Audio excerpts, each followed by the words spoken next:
To understand how I ended up as bait in the middle of the Washington wilderness, you have to understand the empire I built. And the prince who thought he deserved the crown. My name is George Harrison.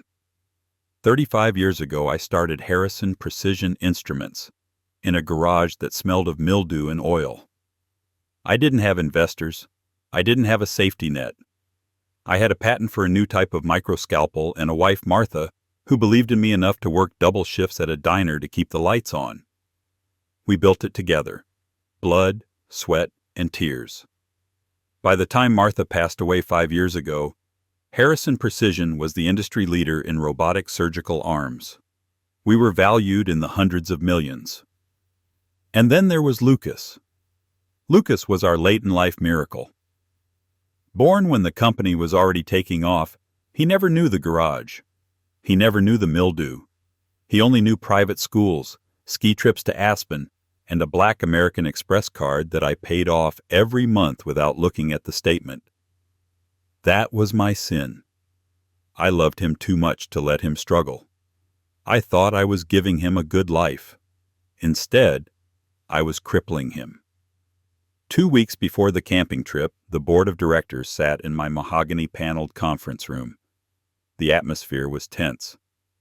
"George," said Bill, my CFO, "you're 68. The market is getting jittery. They need to know the succession plan." I nodded, leaning back in my leather chair. "I know. I'm ready to step down." "So," Bill adjusted his glasses. "Is it Lucas?" I looked through the glass walls of the conference room. I could see Lucas in his office, or rather the office I gave him with the title VP of Strategic Development. He was leaning back, feet on the desk, throwing a foam basketball into a hoop while his assistant waited patiently with a stack of documents he hadn't signed. Lucas was 28. He was charismatic, handsome, and could charm a snake out of a basket. But he was lazy. He treated the company like an ATM. He didn't know how our machines worked, and frankly, he didn't care. He just liked the power. "No," I said. "It's not Lucas." The room went silent. "Then who?" I pressed the intercom. "Send Ethan in, please." A moment later, Ethan walked in. Ethan was 30. He was the son of my first foreman, a man who died on the factory floor from a heart attack 20 years ago. I had put Ethan through engineering school. Unlike Lucas, Ethan didn't have a corner office. He worked in R&D. He had grease under his fingernails and a mind like a diamond. "Ethan," I said, "tell the board about the new stabilizer prototype." Ethan launched into a brilliant, passionate explanation of our new tech. He knew the cost of every screw, the tension of every spring. He breathed this company. When he left, I looked at the board. "That is your new CEO." They voted unanimously. Breaking the news to Lucas was the hardest thing I had ever done. I did it that Friday evening. I invited him to the house, the big estate on the lake that felt too empty since Martha died. We sat in the library sipping scotch. "So, the big announcement is Monday," Lucas said, swirling his ice. "I've already picked out a new suit. I was thinking we should rebrand the logo. Make it sleeker. Maybe fire the old marketing team." I took a deep breath. "Lucas, we need to talk." I laid it out. I told him he wasn't ready. I told him about Ethan. I told him I was keeping him on the board, that he would always be wealthy, but that he wouldn't be running the show. I expected screaming. I expected him to throw the glass against the fireplace. Instead, Lucas went very, very still. His eyes, usually bright and expressive, went flat. For a second, just a second, I saw something behind them that made my skin crawl. It was a look of pure reptilian calculation. Then he smiled. "Wow," Lucas said, letting out a breath. "Okay." "Okay?" I asked, stunned. "Yeah, I mean, it stings, Dad. I won't lie, but—" He stood up and walked to the window. "Maybe you're right. Ethan is a grinder. I like the lifestyle, but I hate the paperwork. Maybe this is a blessing." He turned back to me, his smile widening. It looked genuine. Actually, this takes a huge weight off my shoulders." I was so relieved I almost cried. I hugged him. "I'm proud of you, son, for taking this so well." "Tell you what," Lucas said, clapping me on the shoulder. "Before the chaos of the transition starts, let's get away. Just us. Remember Blackwood Ridge, where we used to go with Mom?" "The Ridge?" I asked. "That's deep wilderness, Lucas. I haven't hiked that in 10 years. Come on, Dad. One last trip to bury the hatchet, to celebrate my early retirement." How could I say no? I wanted to believe him. I wanted to believe that my boy was a good man deep down. I signed my own death warrant with a smile. The drive up to the mountains was 3 hours of winding roads. Lucas drove his Porsche Cayenne, blasting classic rock. We talked about football, about the weather, about everything except the company. "I packed the steaks," Lucas said, patting the cooler in the back. "Dry-aged ribeyes, your favorite." "You're spoiling me," I laughed. We arrived at the trailhead late in the afternoon. The air was crisp, smelling of pine and impending winter. There were no other cars in the lot. Blackwood Ridge was rugged territory, usually reserved for serious backpackers. "Are you sure about this, Dad?" Lucas asked as we shouldered our packs. "It's a 3-mile hike to the ravine." "I'm not dead yet," I joked, adjusting my straps. The hike was harder than I remembered. My knees ached and my breath came in short rasps. Lucas was patient, walking ahead, stopping to wait for me. But I noticed he was checking his phone constantly, even though there was no signal. We reached the campsite just as the sun was dipping below the tree line. It was a secluded bowl of rock and grass, surrounded by dense forest on 3 sides and a steep drop-off on the 4th. It was beautiful and isolated. We set up the tents. Lucas insisted on handling the food. "You relax, old man," he said. "I'm the chef tonight." He cooked the steaks over the open fire. They were delicious, charred on the outside and pink in the middle. We opened a bottle of expensive whiskey. "To the future," Lucas said, raising his metal cup. "To the future," I echoed. I took a long drink. The whiskey tasted slightly bitter, different from usual. I frowned, looking at the cup. "Is this the Macallan?" I asked. "Yeah, just opened it," Lucas said quickly. "Maybe it picked up a metallic taste from the flask." I didn't question it. I trusted him. Within 20 minutes, a heavy blanket of exhaustion fell over me. My eyelids felt like lead weights. My limbs felt disconnected from my body. "Whoa," I slurred, the cup slipping from my hand. That hit me hard. "It's the altitude, Dad." Lucas's voice sounded far away. He wasn't looking at me. He was staring into the fire, his face illuminated by the flames. He looked like a stranger. I need to sleep," I mumbled. "Go ahead," Lucas said softly. "Sleep tight." I crawled into my tent. The world spun. The last thing I heard before the darkness took me was the sound of a zipper, and then a wet, slapping sound, like wet meat hitting canvas. I didn't know it then, but my son was preparing the table for the guests he had invited. We are back in the moment of horror. The wolf's teeth were grinding into my leg. The pain was absolute, blotting out the sky. I kicked at its snout with my other boot, but it was like kicking a stone wall. The other wolves were closing in, their heads low, slobber dripping from their jowls. They could smell the bait. They could smell the blood. I was going to die, here, alone, eaten by animals because my son wanted a CEO title. Roar. It wasn't a bark. It was a thunderclap wrapped in fur. The bushes to my right exploded outward. A massive shape, brown and white, blurred through the air. It slammed into the alpha wolf with the force of a wrecking ball. The wolf yelped, a high-pitched sound of shock, and released my leg. It was thrown 3 feet sideways, tumbling into the dirt. I gasped, clutching my bleeding leg, and looked up. Standing over me was a monster. A dog, but the size of a small bear. A Saint Bernard. It had a chest like a barrel and a head the size of a shovel. It stood with its legs planted wide, shielding my body from the pack. The Saint Bernard didn't retreat.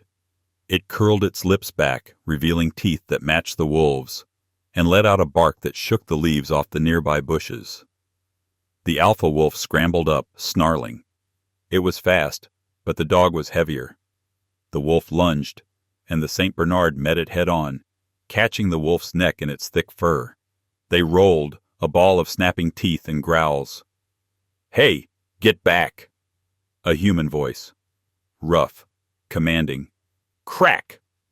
A gunshot echoed through the valley. Dirt kicked up inches from the wolves. "Get out of here!" A man stepped into the clearing. He was wearing the green uniform of the Forest Service. He held a pump-action shotgun. He racked the slide, clack, clack, and fired another shot into the air. The wolves, realizing the odds had shifted, panicked. The alpha broke away from the dog, bleeding from the ear, and bolted into the trees. The rest of the pack followed, vanishing into the mist as quickly as they had appeared. The Saint Bernard stood his ground, huffing, watching them go. Then, immediately, the aggression vanished. The giant dog turned to me. His eyes were soft, brown, and worried. He lowered his massive head and licked the blood on my face, whining softly.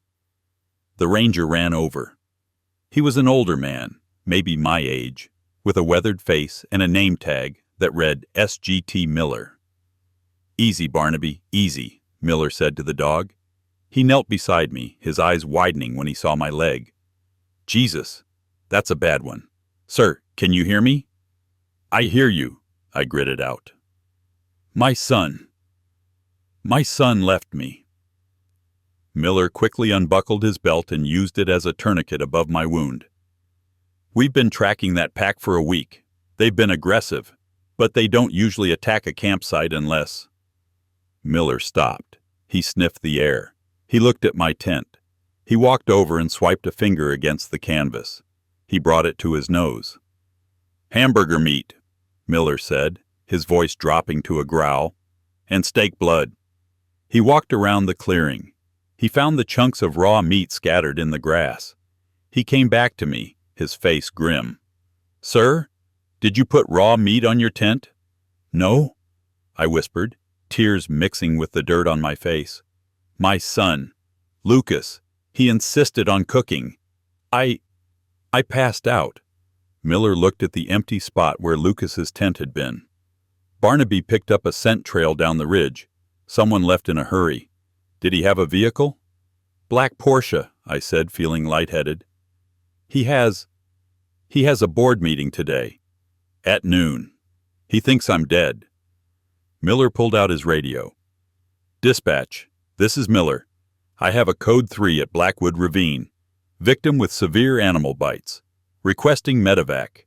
And notify the state police. We have an attempted homicide." He looked down at me, and then at the massive dog who was now resting his chin gently on my chest. "You hang in there," Miller said. "Barnaby won't let anything touch you now." The helicopter ride was a blur of noise and pain.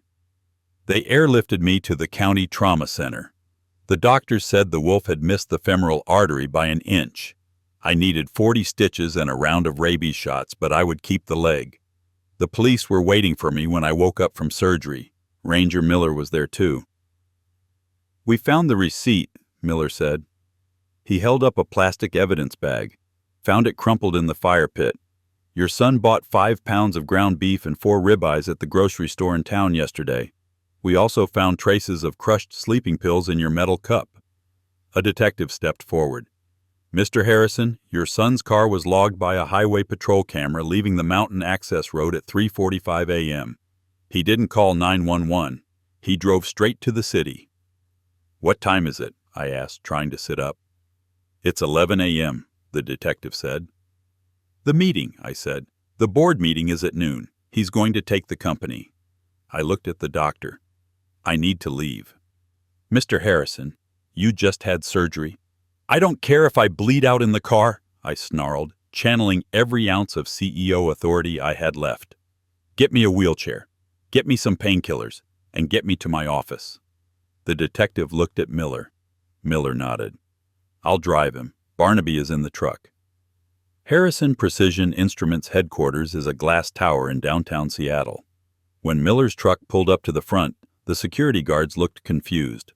They saw a Ranger truck, a massive St. Bernard in the passenger seat, and their CEO hopping out on one good leg, his pants torn and bloodied, wearing a hospital gown tucked into a borrowed Ranger jacket. "Mr. Harrison," the head of security gasped. "We heard. Lucas said you were missing." "Let me in," I said, "and bring the police up to the 40th floor, quietly." I took the elevator up. Miller supported me on one side, a cane in my other hand. We reached the double doors of the boardroom. I could hear Lucas's voice from inside. I signaled Miller to wait. I leaned close to the door to listen. "It is with a heavy heart that I have to accept this responsibility," Lucas was saying. His voice trembled with fake emotion. "My father, he wandered off in the night. The authorities say the wolves, well, they say it's unlikely he survived. He was confused lately, senile almost. He made rash decisions, like trying to give this company to an unqualified employee." I heard a murmur of agreement from the board. Lucas was good. He was selling it. "I know he would have wanted me to step up," Lucas continued, "to protect his legacy.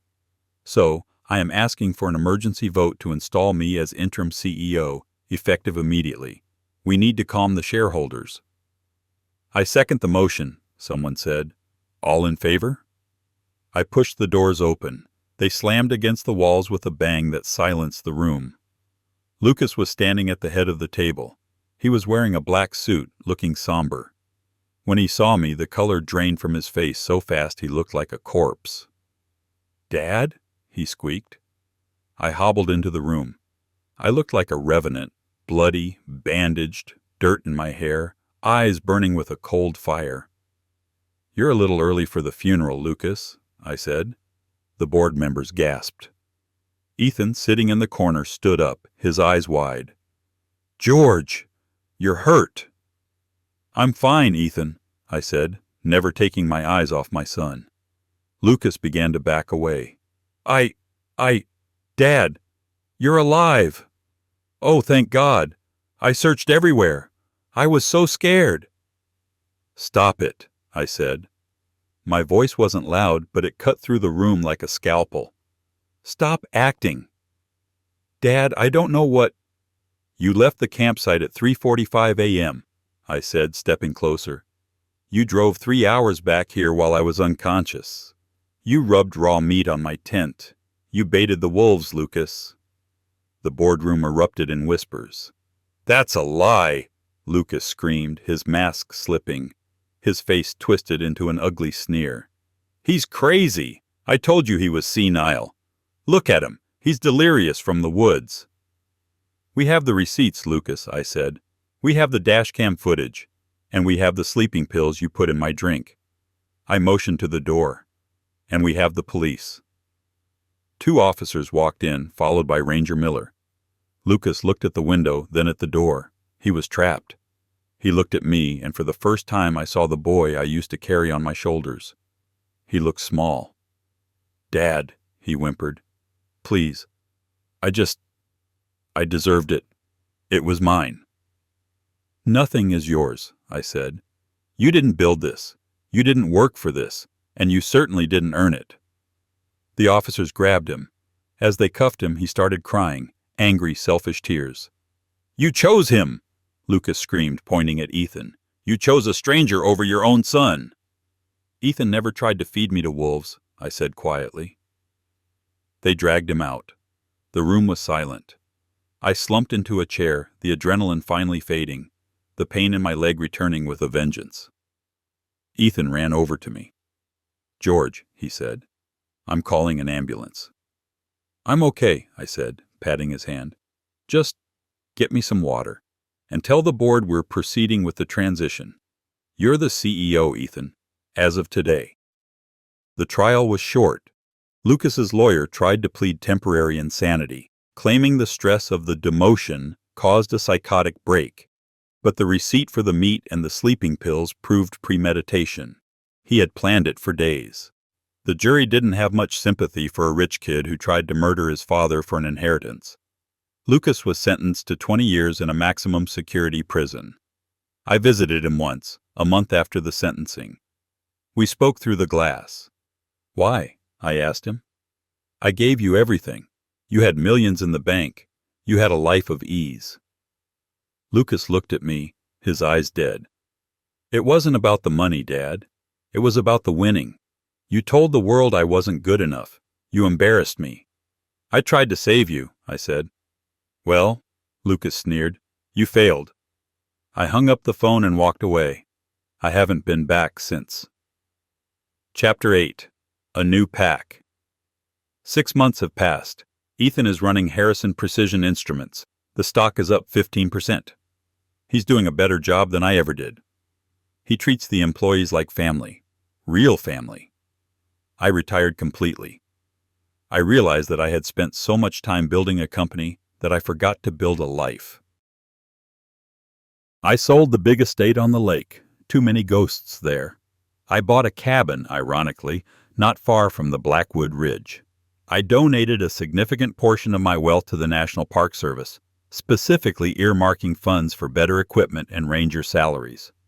But the best acquisition of my life wasn't a company or a house. A few weeks after the trial, I got a call from Sergeant Miller. "Mr. Harrison," he said, "I've got some bad news and some good news. The bad news is, the vet says Barnaby is too old for patrol duty. His hips are going. I have to retire him. And the good news? The good news is, I can't keep a retired dog in the barracks. I need to find him a home, preferably somewhere with no stairs and a lot of soft rugs." I didn't hesitate. I'm sitting on my porch right now. The sun is setting over the mountains. My leg still aches when it rains, a permanent reminder of the betrayal. But at my feet, snoring like a chainsaw, is Barnaby. He's huge. He drools, and he sheds everywhere. And he is the best friend I have ever had. Sometimes Ranger Miller comes by for a beer.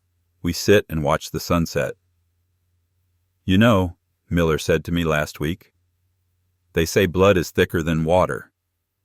I looked at Barnaby, the dog who charged a pack of wolves to save a stranger. I thought about Ethan, who visits me every Sunday just to check on me, not to ask for money. "They're wrong," I said, scratching Barnaby behind the ears. "Blood is just biology. Loyalty? That's a choice. And that's what makes a family." I took a sip of my beer, one that I poured myself, and smiled. I was scarred, I was older, and I was minus one son. But looking at the mountain and my dog, I realized I was finally, truly safe. My grandpa's words really happened. I believe him. If you want more true tales like this, hit subscribe.